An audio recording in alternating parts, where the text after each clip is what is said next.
Hola, ¿cómo están? Esta será la última clase teórica de la unidad número 8. En la clase anterior nos detuvimos en los aportes de la terapia gestáltica de Fritz Perls y en el día de hoy nos vamos a centrar específicamente en los aportes de Carl Rogers a una propuesta de psicología humanística tanto a nivel de personalidad como a nivel terapéutica.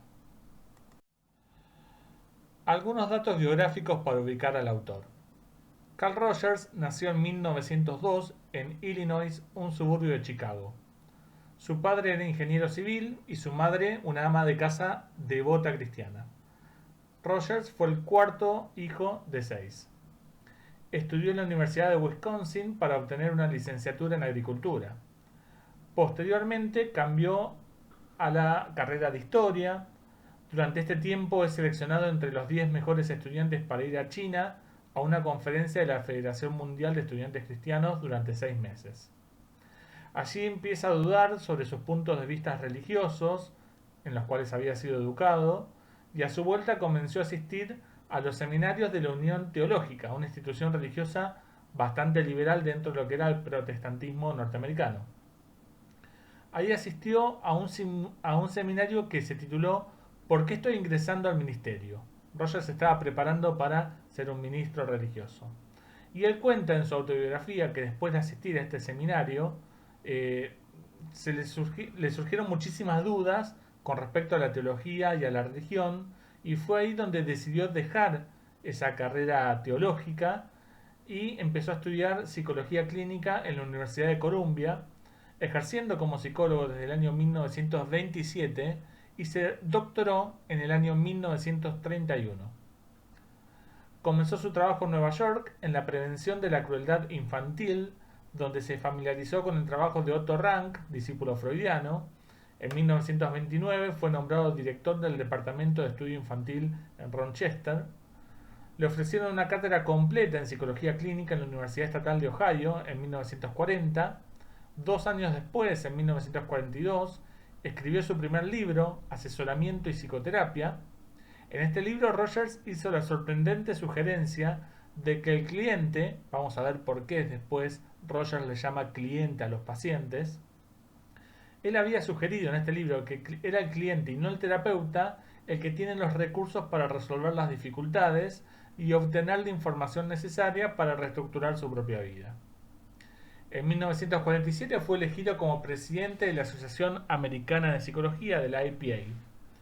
Durante esta época, su mayor aportación fue la realización de varias investigaciones que le permitieron demostrar la efectividad de sus métodos terapéuticos. Es muy importante este aporte de Rogers a la psicología y más específicamente a la psicología clínica porque es uno de los precursores en establecer la necesidad de demostrar empíricamente y científicamente si el ejercicio terapéutico es o no es eficaz, es decir, si es mejor hacer psicoterapia o no hacerla. En 1951 escribió un libro que va a ser muy importante para este enfoque que se llamó Terapia centrada en el cliente. Y después vamos a analizar por qué ese título. Terapia centrada en el cliente. Y recordemos, como les dije recién, que Rogers va a llamar cliente y no pacientes a los consultantes. Durante los siguientes años de su vida, Rogers siguió dando clases en diferentes universidades y realizando procesos de terapia con numerosos pacientes. Junto con Abraham Maslow, autor que nosotros vimos en Historia Social, fundó lo que más adelante se conocería como la psicología humanista o la tercera fuerza en Estados Unidos, que alcanzó una gran popularidad durante la década del 60.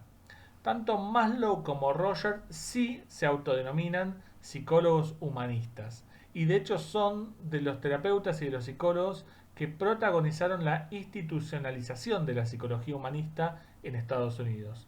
Esto lo digo a diferencia de Fritz Perls, que como habíamos visto en el teórico anterior, no se identificaba a sí mismo como un psicólogo humanista. En el año 1983 publicó Libertad para Aprender, donde exploró cómo se podrían aplicar sus teorías a situaciones en las que existen opresión o conflicto social, un tema al que dedicó gran parte de los últimos años. En este sentido, Rogers actuó como diplomático en gran cantidad de conflictos internacionales, viajando por todo el mundo para tratar de conseguir acuerdos y paz.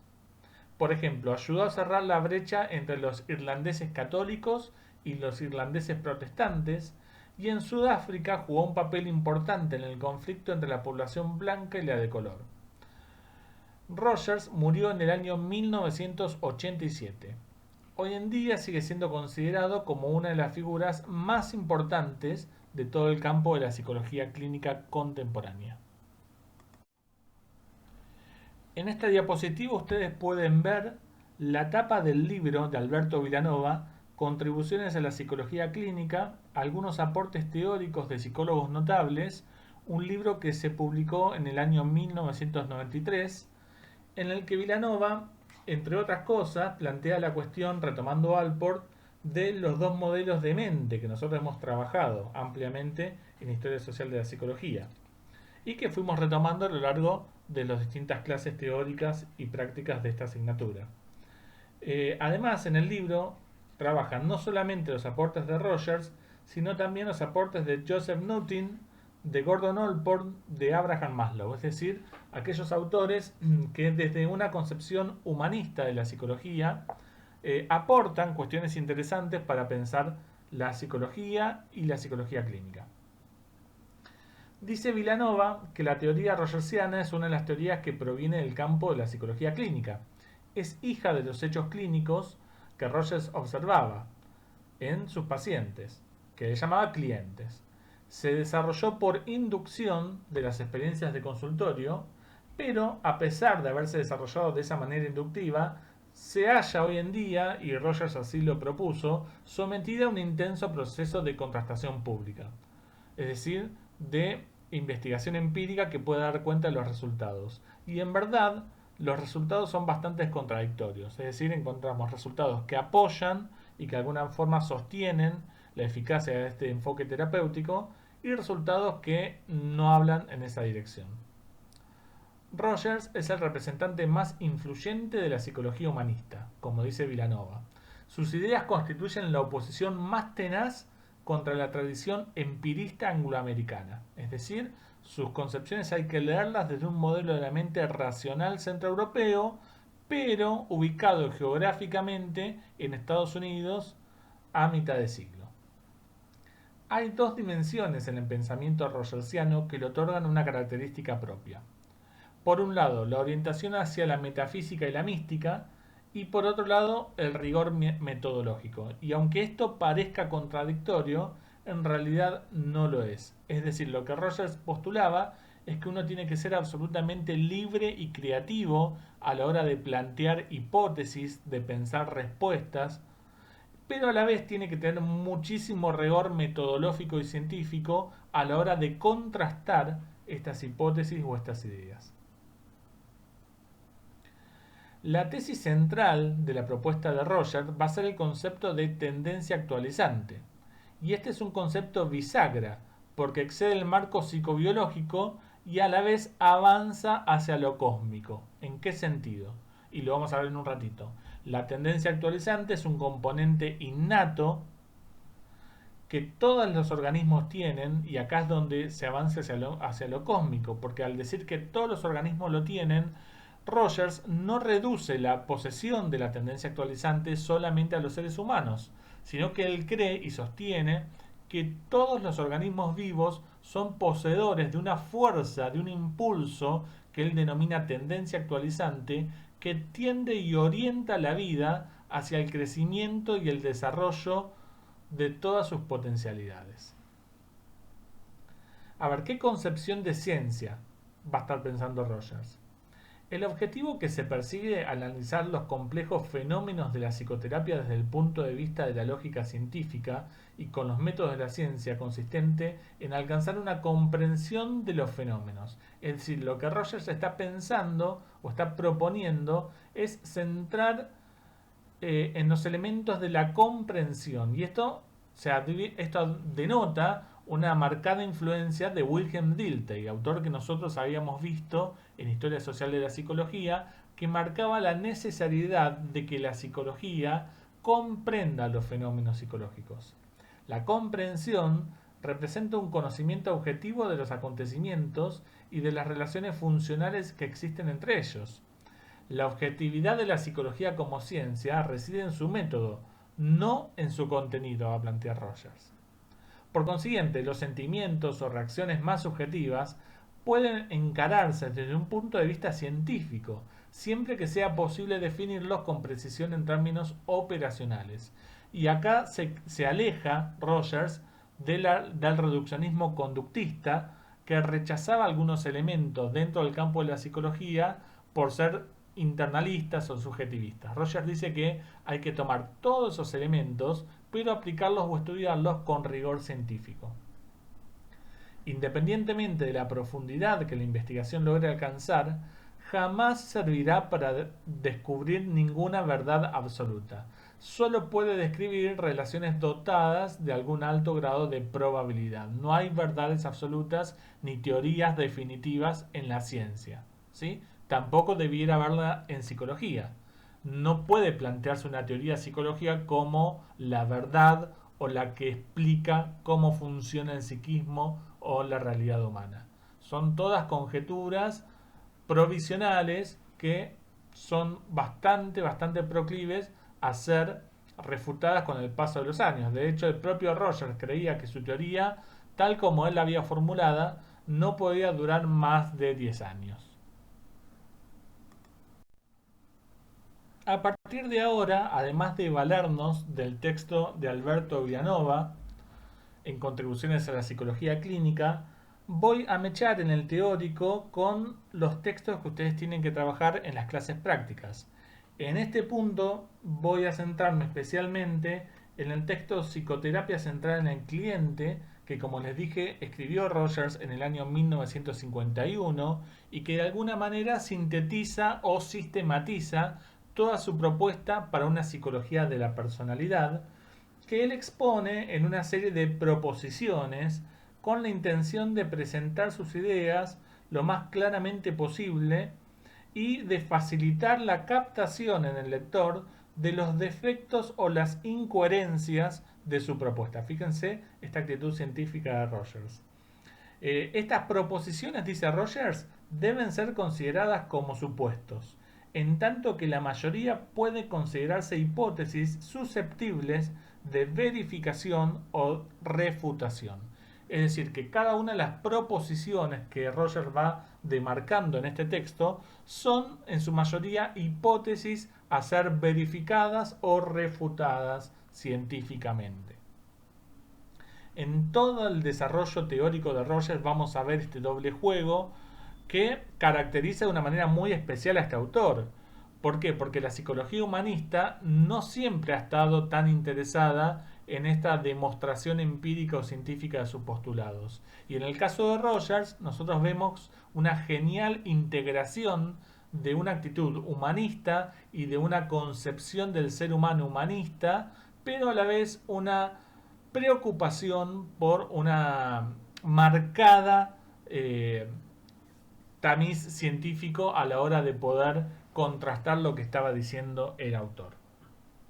Nos vamos a detener en la primera proposición de Rogers, que dice lo siguiente: los individuos se encuentran en un mundo continuamente cambiando de experiencias, de las cuales es el centro.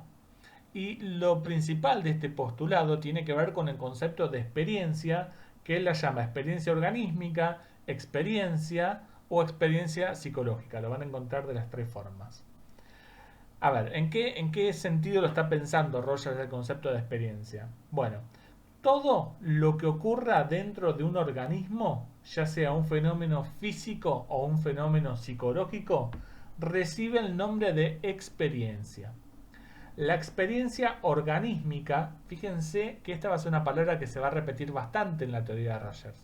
Organísmico refiere al organismo pensado no solamente como el ser humano, sino como todo organismo vivo, e incluye no solamente los aspectos físicos, sino también los aspectos psicológicos. Entonces, cuando nosotros leamos la palabra organísmica en Rogers, piensen en esto: organismo como todo organismo vivo, no solo el ser humano, y organismo en tanto físico y psicológico. Entonces, la experiencia organísmica incluye todo lo que es experienciado por el organismo. Esa es otra palabra importante en Rogers. Él habla mucho de la experiencia. Ya sea que estas experiencias sean conscientes o no conscientes. La mayor parte de las experiencias del individuo constituyen el fondo del campo perceptual, pero fácilmente pueden convertirse en figura al ser captadas por la conciencia. Fíjense que aparece otra vez la cuestión de la figura fondo, que también la toma la Gestalt. Es la menor parte de la experiencia la que se captura por la conciencia. Los movimientos viscerales y sensoriales no son todo el tiempo conscientes, pero pueden hacerse conscientes. Por ejemplo, mientras ustedes están escuchando este teórico, no están siendo conscientes todo el tiempo de su ritmo cardíaco. Pero si en este momento ustedes colocasen la palma de la mano sobre el corazón, podrían hacer conscientes los latidos del corazón. Y hacer consciente significa simbolizar. Y todo lo que es posible simbolizar forma parte de la conciencia. Experiencia es todo lo concienciable, va a decir Roger, es decir, todo lo que es posible de ser consciente. Y lo consciente tiene que ver con lo simbolizado. Este es el sentido que Rogers entiende o discrimina entre lo consciente y lo inconsciente.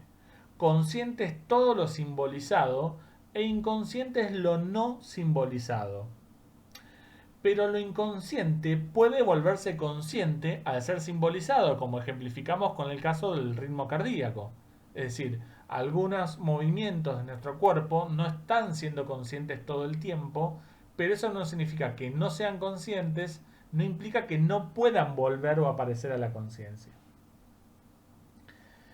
Nada tiene que ver esta idea de Rogers con el concepto de inconsciente freudiano, con un depósito de contenidos rechazados por parte de la conciencia. El inconsciente de Rogers es configuracional, no tópico. ¿Qué significa esto? Que es inconsciente aquello lo que no es consciente, dice Rogers. Punto. Mientras que en Freud, inconsciente refiere a un mecanismo, a un lugar, a una serie de elementos cuyos contenidos son rechazados por la conciencia. Bueno, eso nada tiene que ver con el inconsciente de Rogers. Otro rasgo de la experiencia es su inmediatez. Como dice Vilanova, no se trata de un baúl de páginas amarillentas. La experiencia se define por los informantes actuales de la conciencia. Experiencia es lo que yo siento, percibo ahora, en este momento. La experiencia no remite a un conjunto de situaciones que han pasado en otro momento de mi vida, sino que refiere a lo que estoy sintiendo. Fíjense que esto es asimilable a lo que Peirce denomina como awareness o el aquí y ahora. Otro concepto muy importante que vamos a trabajar ahora es la segunda proposición de Rogers, que dice lo siguiente: el organismo reacciona ante el campo tal como lo experimenta y lo percibe. Este campo perceptual es para el individuo la realidad. Fíjense qué posición constructivista fenomenológica tenía Rogers con respecto a la realidad. Las personas no reaccionamos ante una realidad absoluta, sino ante mi propia percepción de esa realidad. Esta percepción para mí es la realidad. La realidad no es objetiva y absoluta, sino fenoménica. Es percibido de acuerdo a las necesidades, conocimientos, experiencias previas, etc. Dice Rogers que las palabras y los símbolos tienen con el mundo de la realidad la misma relación que el mapa tiene con el territorio que representa. Ustedes fíjense que el mapa nunca es el territorio. Por ejemplo, piensen en un GPS. Un GPS les va diciendo cómo es el territorio, pero ¿qué pasa? Muchas veces nos encontramos con sorpresa. Un GPS nos dice, bueno, gire ahora a la derecha. Pero cuando giramos, la calle no existe más, la calle está cortada, la calle está en construcción. Entonces el mapa nunca es el territorio, así como la percepción nunca es la realidad. Pero el hombre, o las personas, mejor dicho, no reaccionamos frente a la realidad, sino que reaccionamos frente a nuestra propia percepción de la realidad.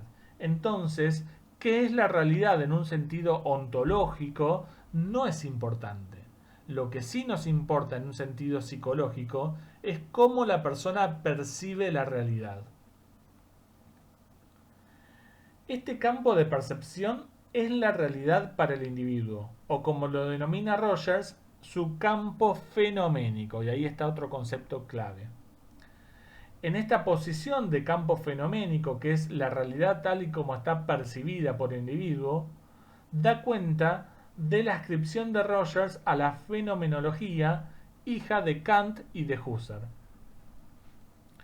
Otro elemento que es muy importante y que tiene que ver con la proposición número 3, que dice lo siguiente: el organismo reacciona como una totalidad organizada ante su campo fenoménico, ya no ante su realidad. El organismo en todo momento es un sistema organizado total. La modificación de cualquier de sus partes puede producir cambios en otra parte del organismo. La reacción orgánica no es atomista, la tendencia es a las respuestas totales, organizadas, intencionales, y esto sucede tanto en las respuestas fisiológicas como psicológicas. Fíjense, y esto lo vieron en biología humana, que cualquier cambio en el sistema o en una parte de un órgano produce un cambio en el organismo como totalidad. Y esto también se advierte a nivel psicológico. Por ejemplo, un hombre que se siente que su seguridad en su trabajo se ve gravemente amenazada puede desarrollar una úlcera. Un estudiante que tiene que rendir un parcial se siente ansioso y tiene una aceleración cardíaca. La chica que va a encontrarse con la persona que le gusta, al llegar al lugar siente dolores en el estómago. Fíjense cómo el organismo da una respuesta global que incluye lo psicológico y lo físico, con lo cual dividir a la mente y el cuerpo, cuestión que es heredada de Descartes, es una cuestión absolutamente inservible para Rogers. El organismo no reacciona emocionalmente o psicológicamente y separadamente reacciona físicamente, sino que el organismo reacciona como una totalidad. Frente a toda posición atomista de la psicología, Rogers enfatiza que el organismo tiene una tendencia a dar respuestas globales, totales, organizadas e intencionales. Y en este punto hay un diálogo muy claro entre los postulados de Rogers con los postulados de la psicología de la Gestalt. Llegamos a la hipótesis más fuerte y la hipótesis central de la teoría de Rogers. En términos de Lakatos, esto sería como el núcleo duro de la teoría de Rogers, y es el concepto de tendencia actualizante. En la proposición él lo dice de esta manera. Y atención, porque en el texto de 1951 no figura con el nombre de tendencia actualizante, pero se refiere a esta idea. El organismo tiene una tendencia o impulso básico a actualizar, mantener y desarrollar al organismo experienciante. Las necesidades orgánicas y psicológicas pueden describirse como aspectos parciales de una necesidad fundamental, la tendencia actualizante, la cual es una fuerza direccional observada en la vida orgánica que hace que el individuo avance en dirección progresiva al crecimiento y a la autorrealización, y lograr así la independencia, la autorresponsabilidad, el autogobierno, la autorregulación y la autonomía. Tal como lo dice Vilanova, la hipótesis básica sobre la que descansa el edificio de la teoría de Rogers es el concepto de tendencia actualizante. En lugar de entender al humano como una colección de motivaciones y necesidades distintas, Rogers propuso que existe una sola motivación subyacente e inherente tanto a mantenerse como a moverse hacia la satisfacción de su potencial. Es decir, no es solamente la autoconservación, sino la concreción y el desarrollo de su potencialidad. Esta hipótesis se aleja de las explicaciones fisicalistas de reducción de tensión, como lo había planteado el psicoanálisis freudiano. Para Rogers, los organismos no tienden a buscar un nivel mínimo de tensión, que en Freud buscaría la pulsión de muerte volver a ese estado abiótico, es decir, hacia la autodestrucción, sino que para Rogers la fuerza o la tendencia interna nos lleva hacia la búsqueda de estímulos y al reordenamiento constante y creciente.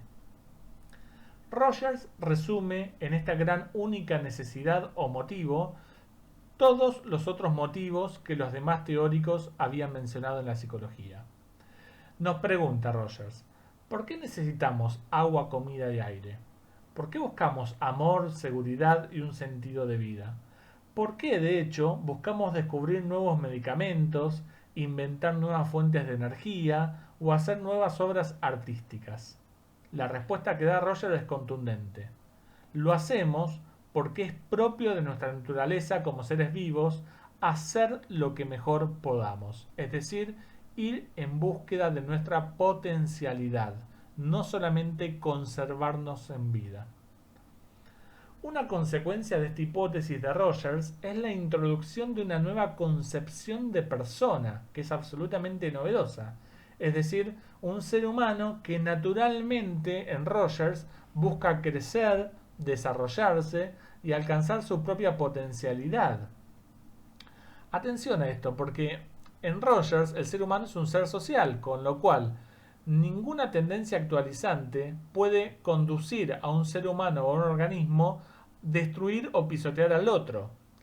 Es decir, si yo sigo mi propia tendencia actualizante, eso me va a ayudar a ser empático con el otro, a aceptar incondicionalmente con el otro, y en este sentido no habría una competencia con el otro, sino que si cada uno pudiese desarrollar esa tendencia actualizante que le es propia, en realidad naturalmente se estaría coayudando a la otra persona para que también pueda alcanzar su potencialidad.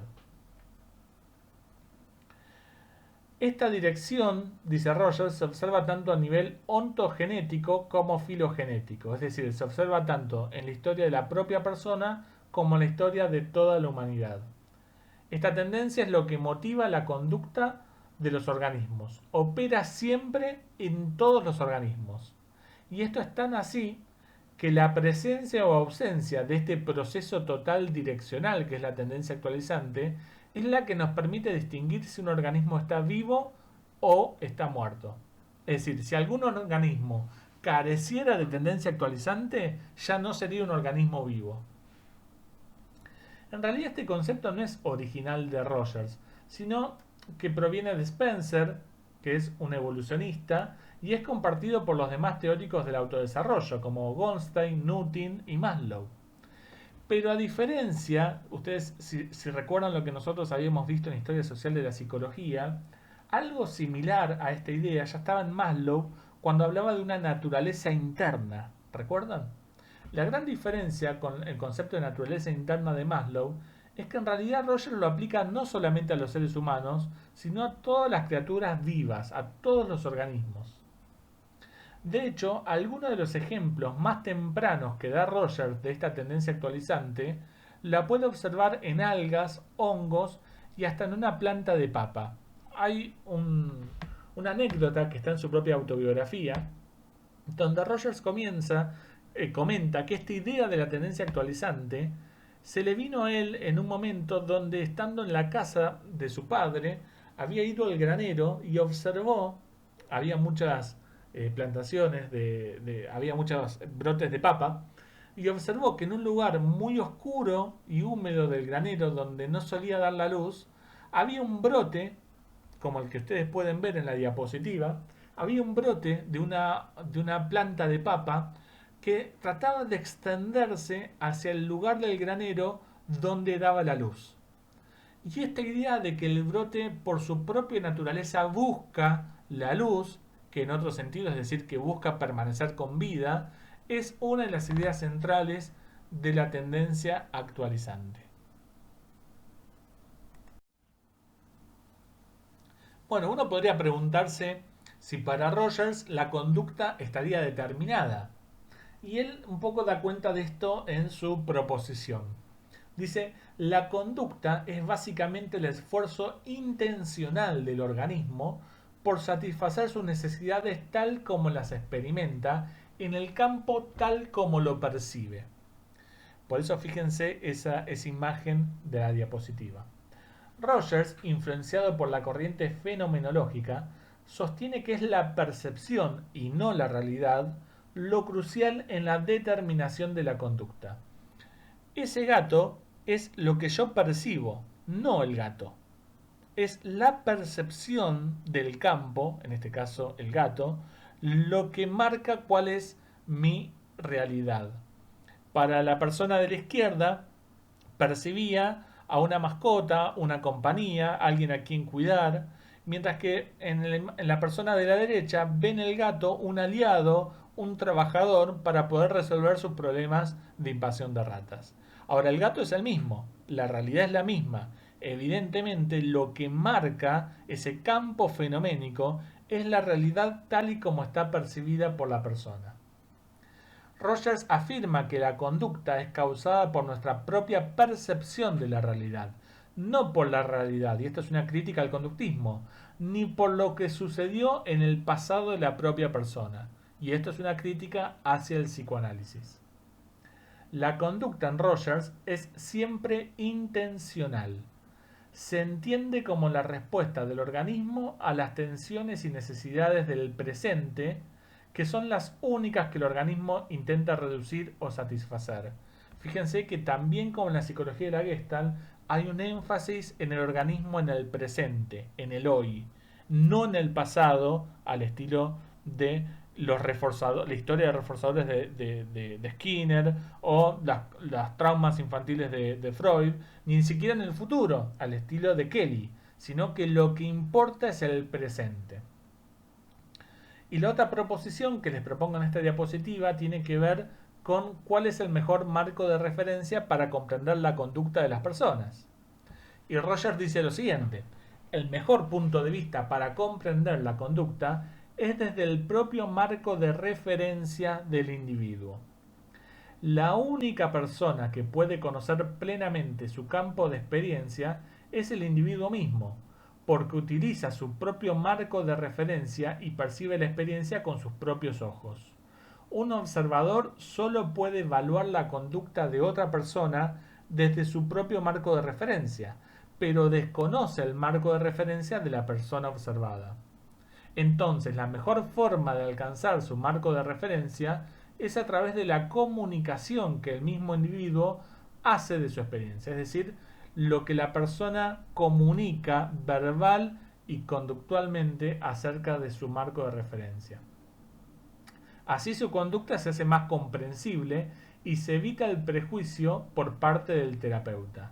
La implicancia técnica que esto tiene es la necesidad de la empatía por parte del terapeuta hacia el cliente, es decir, de comprender al cliente desde el propio marco referencial de él mismo.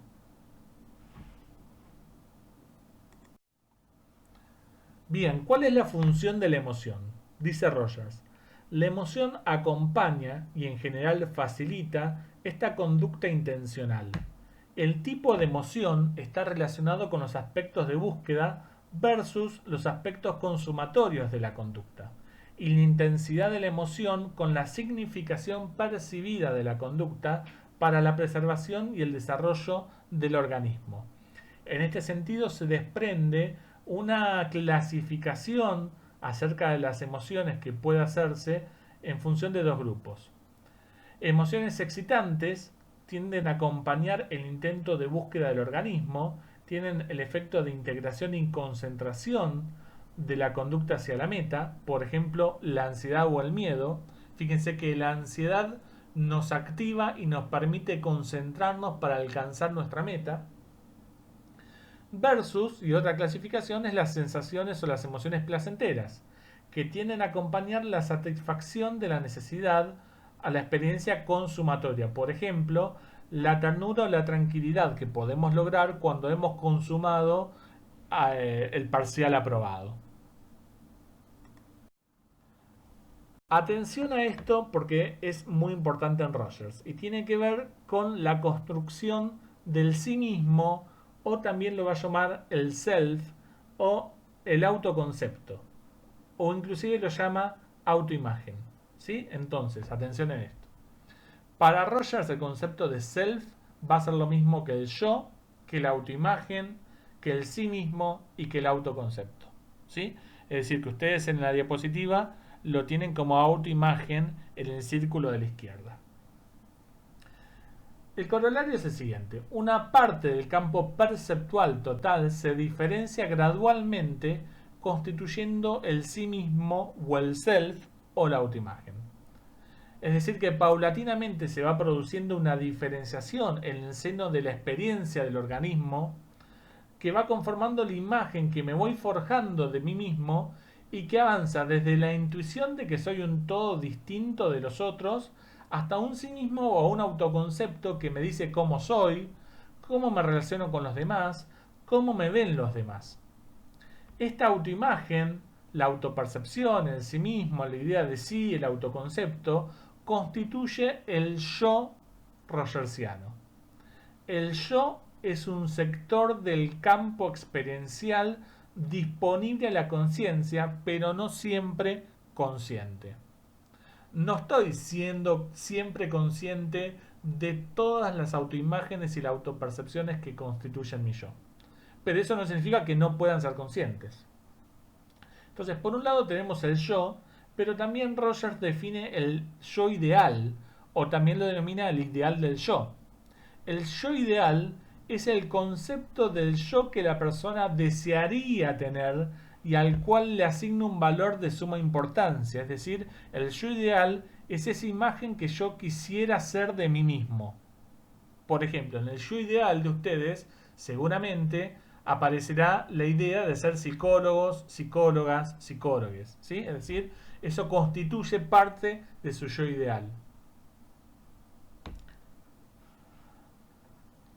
Se relaciona con las formas de la experiencia, y acá viene esta cuestión de lo incongruente y lo congruente. A ver, Rogers sostiene que todo lo admisible por la conciencia forma parte del sí mismo, y lo que no es admisible es rechazado o simbolizado distorsionadamente. Cualquier experiencia que resulte incompatible con mi self puede ser percibido como una amenaza. Por ejemplo, si mi self, mi autoimagen, mi yo, me dice que yo soy una persona sumamente inteligente y capaz, pero mi experiencia me muestra que no logro aprobar la cursada de biología, el resultado de esta experiencia puede ser rechazado, hasta puedo dejar la carrera de psicología por no haber aprobado biología, o puede ser simbolizado distorsionadamente. Y entonces me convenzo que Liliana Baker no me quiere aprobar porque no le caigo bien. Bajo ciertas condiciones que implican principalmente la ausencia completa de amenaza para la estructura del sí mismo, las experiencias que sean incompatibles pueden incluso ser percibidas y examinadas para ser asimiladas. ¿Qué significa esto? Bueno, por ejemplo, imaginemos que nos sentimos muy cómodos con un docente en el práctico. Nos cae bien, nos trata bien, se muestra interesado en nosotros y valora nuestras propias opiniones. Este tipo de relación de aceptación y valoración posibilita que podamos asimilar aún las experiencias que no coinciden con nuestro propio yo, como podría ser que nos corrija o nos desapruebe en un parcial, aunque nuestro yo nos diga que somos sumamente capaces e inteligentes. Cuando estamos en un vínculo, en una relación de aceptación y de valoración, aún la experiencia que no coincide con mi propio yo puede llegar a ser asimilada de una forma sana. La conciencia para Rogers es un sector simbolizado de los sucesos psicológicos. En otras de las proposiciones plantea que a medida que se producen las experiencias en la vida del individuo, estas experiencias pueden ser percibidas y organizadas en cierta relación con el sí mismo. sobre todo cuando las experiencias se adecuan a la imagen que yo tengo de mí mismo. Ignoradas porque no se percibe ninguna relación con la estructura de sí mismo. Esto no tiene nada que ver conmigo, entonces los paso de largo. O se les niega la simbolización o inclusive se las distorsiona simbólicamente porque la experiencia es incompatible con la estructura de mi propio yo o de mi sí mismo.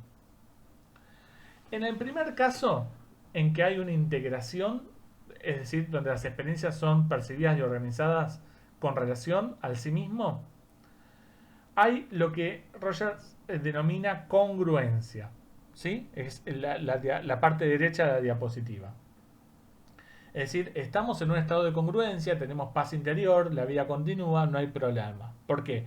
Porque la autoimagen es similar a la experiencia de yo ideal, hay mayor superposición entre lo que yo percibo de mí mismo y lo que yo quiero ser, y esta persona puede autorrealizarse. Por ejemplo, bueno, yo quiero ser psicólogo, y entonces eso está en mi yo ideal y mi autoimagen me dice que soy un estudiante capaz y que yo puedo ser psicólogo. Fíjense que ahí hay una congruencia y hay una tranquilidad y eso me motiva a estudiar y a prepararme porque como yo creo que puedo y creo que soy capaz y mi yo ideal me dice que quiero ser psicólogo, entonces se da una integración de manera natural.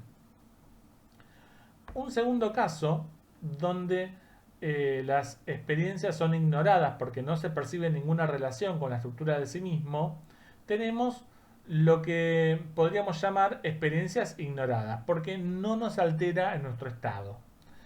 Y lo que es muy interesante es lo que ocurre en un tercer caso, es decir, cuando las experiencias no logran ser simbolizadas en nuestra conciencia porque son incompatibles con la estructura del sí mismo. En este caso tenemos lo que Rogers denomina incongruencia, que es cuando se producen estados de malestar, disconformidad y lo que es común a todos y que forman parte de la influencia del existencialismo es el estado de una especie de angustia existencial producto de esta disonancia. Para lo que la persona haga, cuando aparece esta angustia existencial es un motivo suficiente para que la persona haga una consulta psicológica. Fíjense que en un estado de incongruencia la autoimagen tiene muy poco contacto con el yo ideal. Es decir, mi yo real, mi autoimagen, tiene muy poco en común con lo que yo quiero ser. Solo hay una pequeña superposición y acá la autorrealización será difícil. Por ejemplo, yo tengo una imagen de mí mismo como una persona poco atractiva, poco interesante, y a la vez me gustaría en mi yo ideal acercarme a esa persona que tanto me gusta. Ahí tengo una incongruencia que me va a dificultar o me va a impedir la autorrealización y el flujo natural de la tendencia actualizante, porque me veo a mí mismo de una manera muy deficitaria con respecto a lo que yo quisiera lograr.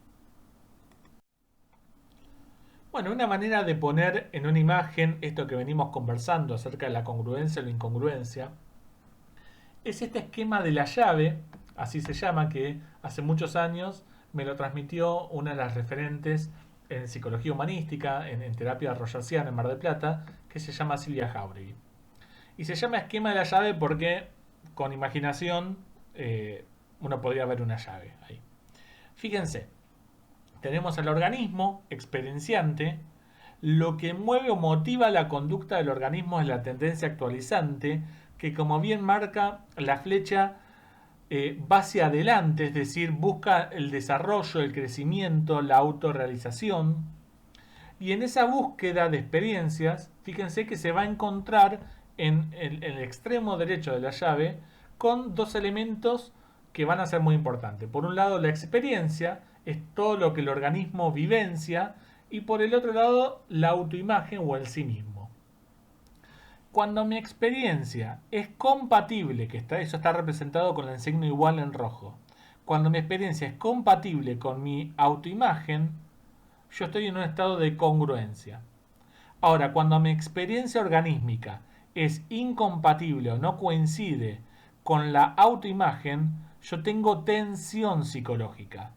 Y eso forma parte de la incongruencia. Por ejemplo, Yo soy un organismo que quiere ser psicólogo. Mi tendencia actualizante va en búsqueda de alcanzar esa meta. Mi autoimagen me dice que soy una persona sumamente capaz, inteligente, que no voy a tener ninguna dificultad en la carrera, que a mí me fue muy bien en la secundaria, que no tengo por qué temer que voy a ser un excelente psicólogo, etcétera. Pero mi experiencia me dice que estoy desaprobando el parcial de Sistemas 1 de una manera sistemática. Entonces, esa diferencia, esa discrepancia entre mi autoimagen y mi experiencia me produce tensión psicológica y ahí aparece lo que es un estado de incongruencia. Ahora, cuando yo estoy en un vínculo de aceptación y valoración personal, aún esos momentos de incongruencia, porque mi experiencia no coincide con mi autoimagen, pueden ser valorados y asimilados y pueden dar crecimiento hacia el organismo. Rogers va a plantear dos conceptos que tienen que ver con la adaptación psicológica y la inadaptación psicológica. En el primer punto va a plantear que la adaptación psicológica existe cuando el concepto de sí mismo es tal que todas las experiencias sensoriales y viscerales del organismo son o pueden ser asimiladas a un nivel simbólico en relación compatible con el concepto que el organismo tiene de sí.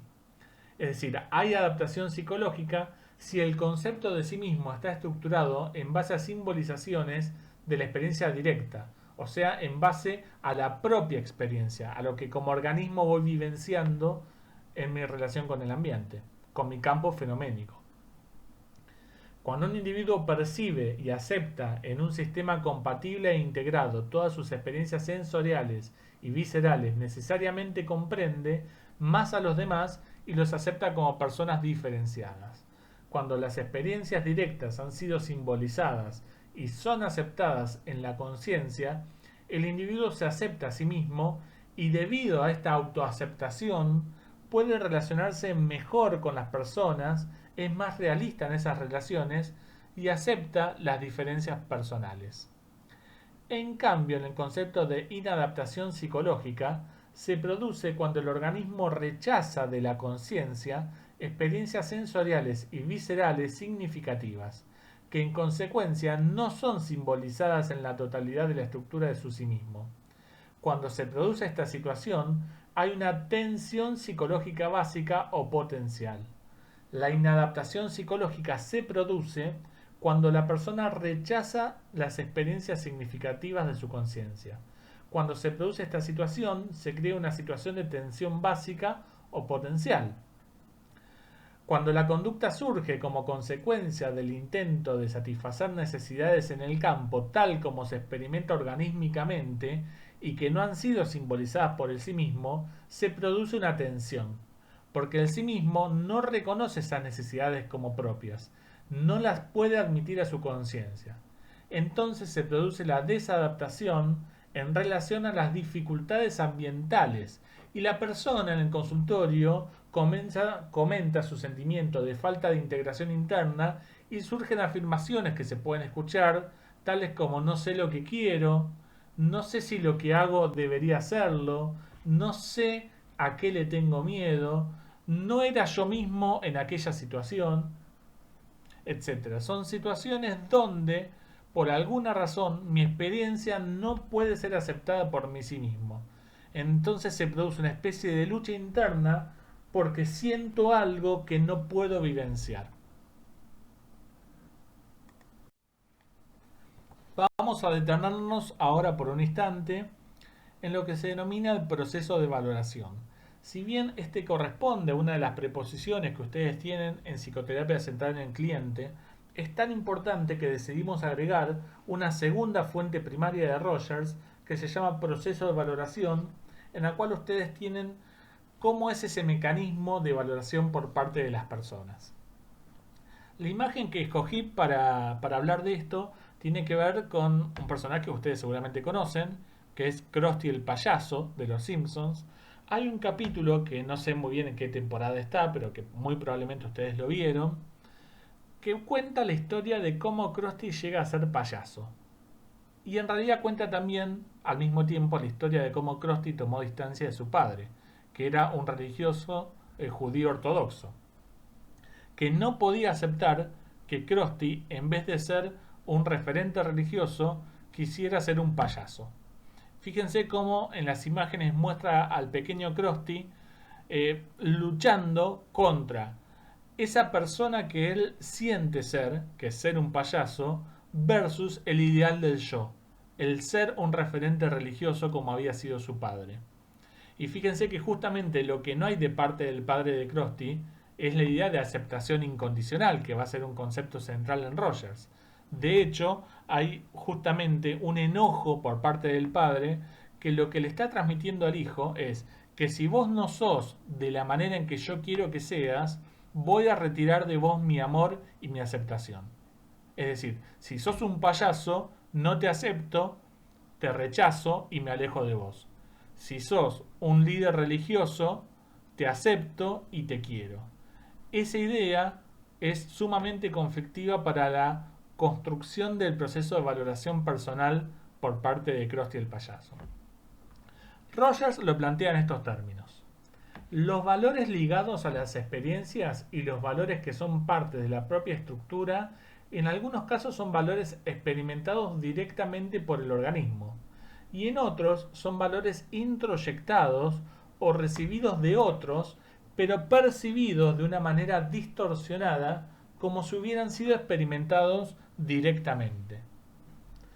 Un rasgo común a todos los seres humanos es lo que podría denominarse una necesidad de origen que todos y todas tenemos, es la necesidad de aceptación del otro, es decir, la necesidad de consideración positiva por parte del otro. Eso nos iguala. Al nacer e innatamente todos y todas y todes necesitamos ser aceptados por el otro. Sobre todo del otro significativo, que en la mayoría de los casos refiere a nuestros padres o a aquellos que cumplan la función de padres. Esta necesidad ayudará a edificar la identidad por un lado, pero también, como dice Vilanova, va a constituir una puerta abierta a las patologías mentales. A ver, sigamos el orden del texto proceso de valoración de Rogers. Un niño, una niña, un niñe, en los comienzos de su existencia, es su propio criterio de valoración. Es decir, valora las cosas mediante el propio criterio interno e innato del organismo. Rogers menciona experimentos realizados con bebés donde se observa cómo naturalmente los bebés eligen alimentarse nutriéndose de las vitaminas que van necesitando, y esto es gracias a su sabiduría organísmica. Es decir, se le presentaban a los bebés distintos platos con distintos alimentos. Y observaba cómo los bebés iban eligiendo los alimentos e iban escogiendo su comida en función de lo que el cuerpo les iba solicitando. Es decir, iba compensando una dieta nutritiva. Y esto da cuenta de la sabiduría organísmica y de la tendencia actualizante. Pero esta sabia autorregulación innata pronto se ve eclipsada por los otros significativos que conforman su entorno. En primer lugar, la familia, ya que ellos no siempre consideran como positivas las necesidades y las orientaciones del bebé. De hecho, estas personas brindarán su afecto y aceptación solo en la medida en que las conductas del bebé se adecúen a los parámetros familiares o sociales establecidos. Fíjense que esto es lo que charlábamos de Krusty. Solo en la medida en que Krusty fuera un líder religioso y no un payaso, el padre lo iba a aceptar. Si bien es muy grotesco en el capítulo de Los Simpson esta idea de la aceptación o rechazo de parte del padre, ustedes piensen que estos mecanismos de aceptación y rechazo de nuestros padres muchas veces se da de una manera mucho más sutil. No es que nuestros padres nos sientan en una silla y nos dicen, bueno, mira, si vos querés ser tal cosa o si querés hacer tal cosa, vas a ser una persona desechable, mala, no te voy a querer, te voy a retirar el saludo, te voy a hacer la ley del frío. Bueno, lamentablemente algunas veces inclusive es así, pero muchas veces son mecanismos mucho más sutiles de rechazo o distanciamiento, que por ser sutiles no dejan de ser efectivos. Entonces, de esta manera, ya que todos necesitamos ser aceptados, nuestro organismo va sustituyendo nuestros propios valores por pautas introyectadas. Son exógenas, pero que comienzan a ser vividas como si fueran propias. En este punto, ustedes lo pueden relacionar con el mecanismo neurótico de introyección del cual nos hablaba Peirce. Así, por la necesidad de consideración positiva, se produce un viraje en el locus de valoración en el organismo. El locus tiene que ver con la fuente de valoración. Primero esa fuente de valoración era interna, endógena. Luego, para ser aceptados por los demás, deviene externa y exógena. Perdemos nuestra capacidad de evaluación directa y acabamos comportándonos de acuerdo a aquellos valores que nos ofrecen aprobación social, afecto y estima. Como el centro de nuestra vida radica ahora en otros, no en nosotros mismos, nos sentimos asustados, inseguros y nos aferramos rígidamente a los valores que hemos introyectado para no perder la aceptación de los demás. Justamente la terapia apunta a ofrecer un tipo de vínculo seguro y de aceptación incondicional que facilite a la persona volver a ponerse en contacto con su propia fuente de valoración interna. A medida que la persona percibe y acepta más experiencias en su estructura del self, reemplaza su sistema de valores por un proceso de continua evaluación orgánica. Es decir, que la meta de la terapia es poner en contacto al organismo con su propia fuente de valoración interna, de la cual él había sido nutrido al nacer, pero justamente por esa necesidad que todos tenemos de aceptación y de valoración positiva del otro, fuimos virando a una fuente de valoración externa a nosotros mismos. Y en esa fuente de valoración externa fuimos introyectando valores que a veces son vividos como si fueran propios, pero que en definitiva no lo son, y nos producen angustia, nos producen tensión. Entonces nos encontramos siendo o comportándonos de una manera que creemos que debemos ser, pero que en definitiva no es la que refleja nuestra propia necesidad. La meta de la terapia es volver a poner en contacto a la persona, al organismo, con una fuente de valoración interna. Bien, vamos a detenernos ahora en las características propuestas por Roger para su terapia y que ha denominado terapia centrada en la persona o también terapia centrada en el cliente. Y vamos a explicar por qué esto de cliente. Lo primero que nosotros tenemos que entender de este título, centrada en la persona, tiene que ver con el concepto de no directividad. Es decir, que el protagonismo de la terapia no está en el terapeuta, sino en la persona que consulta. El protagonismo del terapeuta queda reducido al máximo. Este enfoque terapéutico se basa en la confianza en la persona para desarrollarse, crecer y decidir el curso de la acción. La responsabilidad del proceso terapéutico no radica en el terapeuta, sino en el cliente. Rogers sostiene que la persona tiene recursos propios para la autocomprensión, para el cambio del concepto sobre sí misma y para el autogobierno. Fíjense que esto está sostenido sobre la hipótesis básica de la tendencia actualizante.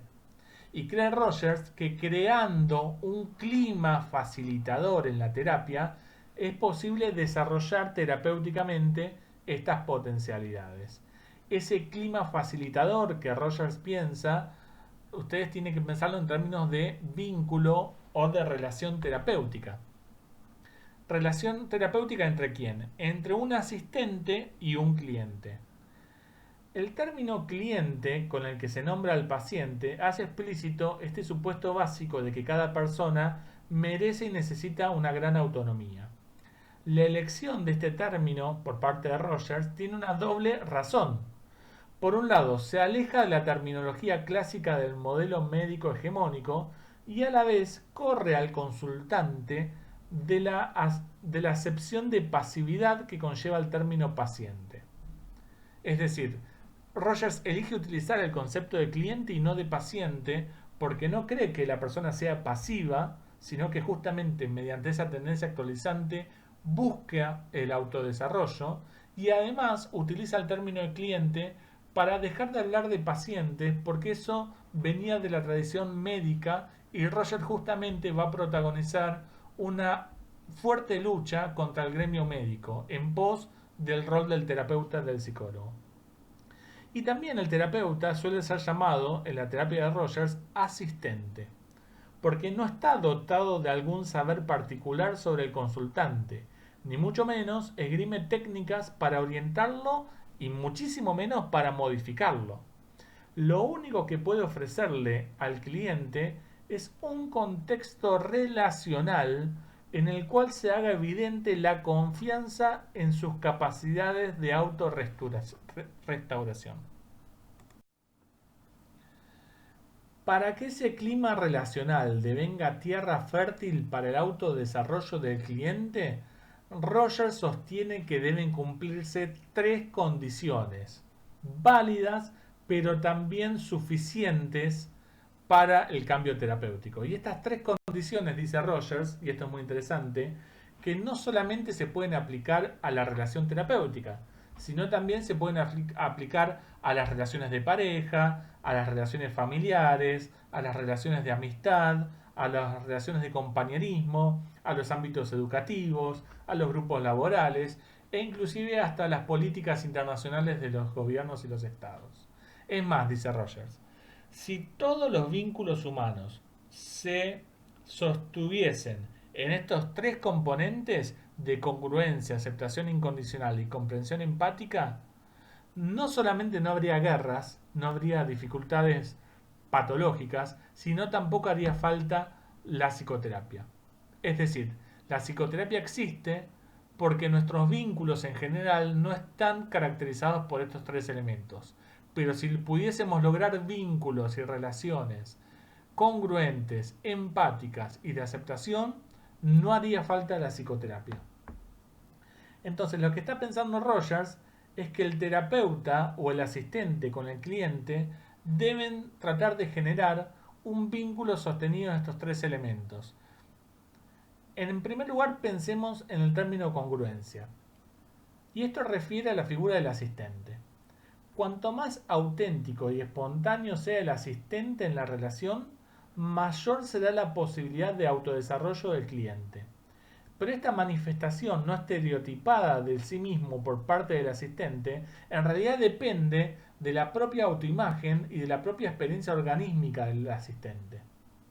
Se invita a que la persona del terapeuta o asistente sea en la sesión quien realmente es, no un tecnicista posicionado en un lugar de supuesto saber superior al del propio cliente.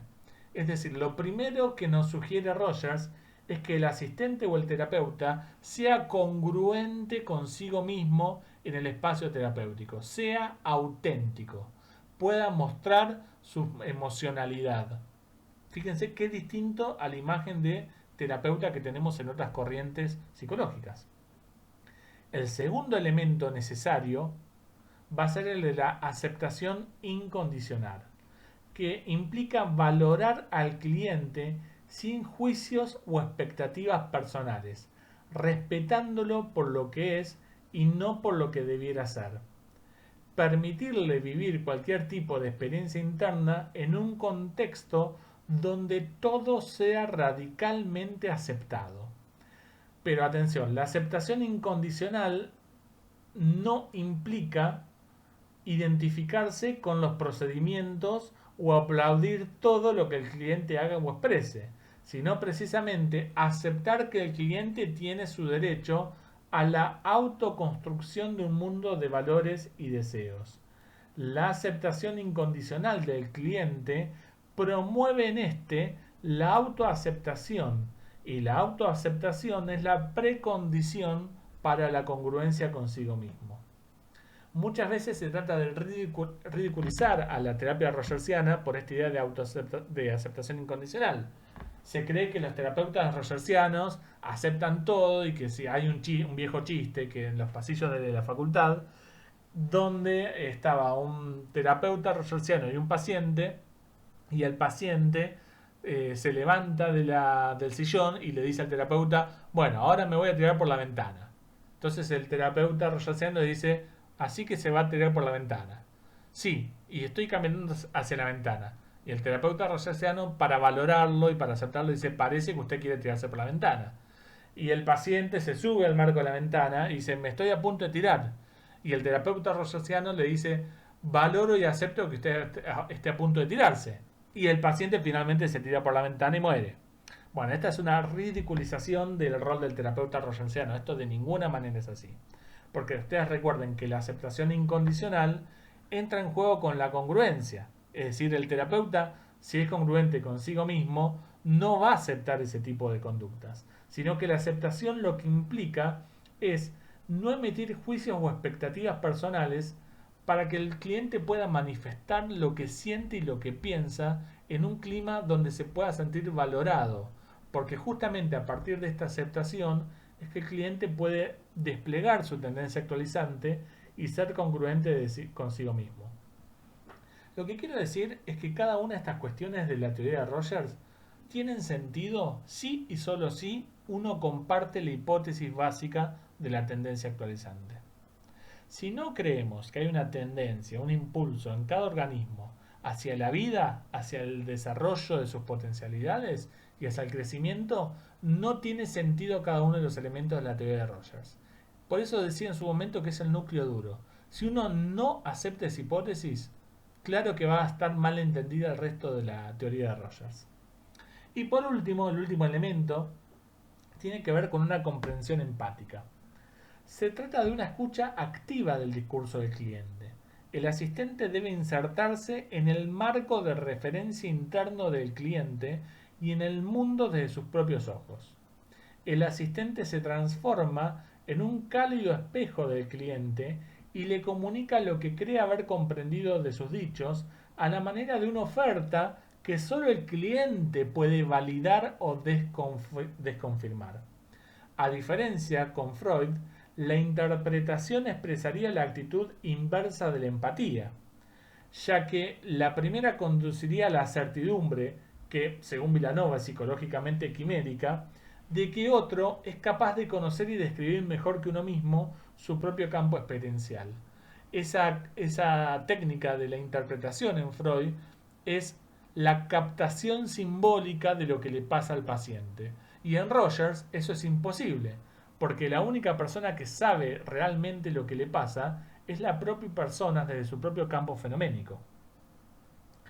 Adoptar estas actitudes necesarias y suficientes, como les dije hace un ratito, solamente es viable si se confía en la hipótesis básica de la tendencia actualizante, es decir, que el cliente es poseedor de todos los recursos para el desarrollo y la autonomía. Las consecuencias de una intervención terapéutica debiera ser para Rogers que el paciente incorpore y aplique para sí la actitud de aceptación del terapeuta, abandonando las fuentes exógenas de la autoevaluación y sensibilizándose para oír el llamado de sus propias propensiones espontáneas.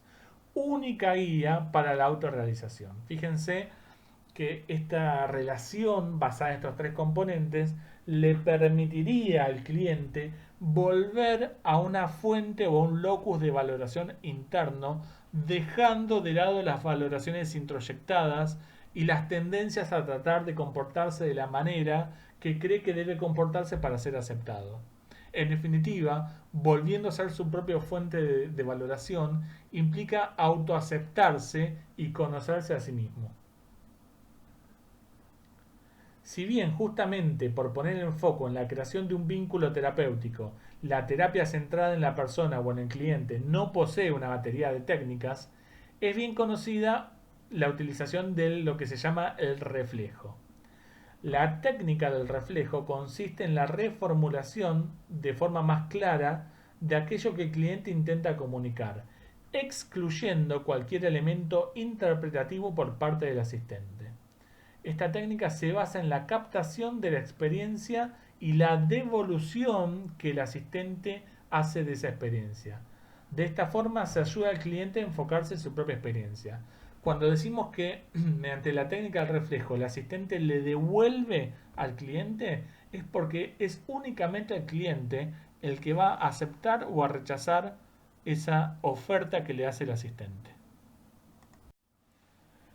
Como balance final de la propuesta de Rogers, hay que decir que en el mundo clínico Rogers quebró el monopolio médico en los asuntos de la asistencia psicológica. Dio a luz a los primeros estudios sobre psicoterapia escritos por un psicólogo e inició también la investigación objetiva del quehacer terapéutico. Hay dos grandes legados que nos deja Rogers. Por un lado, la utilización o la posibilidad de que sean los propios psicólogos los que se hagan psicoterapia.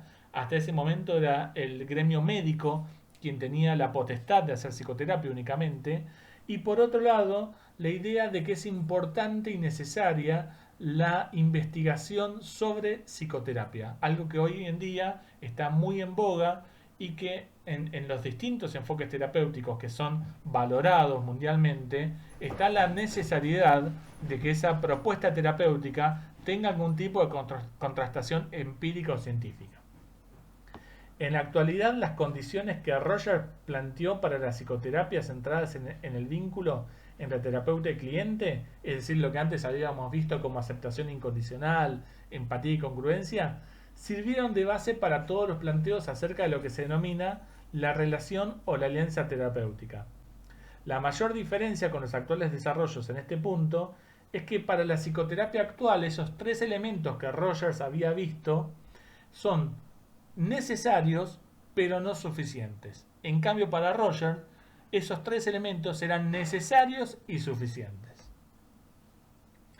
Con el auge de la psicoterapia cognitivo-conductual, la terapia rogersiana quedó un poquito relegada a segundo plano en muchos países. El auge de la aplicación del método científico a la psicología hizo que se pusiera menos énfasis en los elementos como la relación entre el paciente y terapeuta y más énfasis en las técnicas concretas que utilizaban los terapeutas para modificar o para producir un cambio en las sesiones. Sin embargo, hoy en día las ideas de Rogers están volviendo a cobrar importancia de la mano de sectores como el coaching no directivo y las terapias de la nueva generación, inclusive dentro de los modelos terapéuticos cognitivos. En la actualidad, la psicología humanística está volviendo a ganar importancia y está empezando a aplicarse junto a técnicas extraídas de otras ramas de la psicología más recientes.